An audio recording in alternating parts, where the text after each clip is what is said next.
ॐ सुमुखाय नमः। ॐ गणाधीशाय नमः।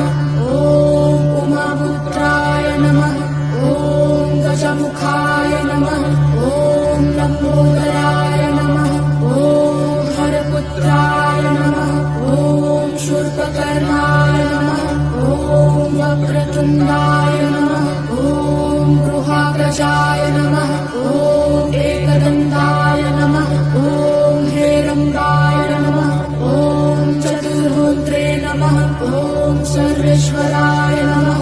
ॐ विकटाय नमः। ॐ हेमतुण्डाय नमः। ॐ विनायकाय नमः। ॐ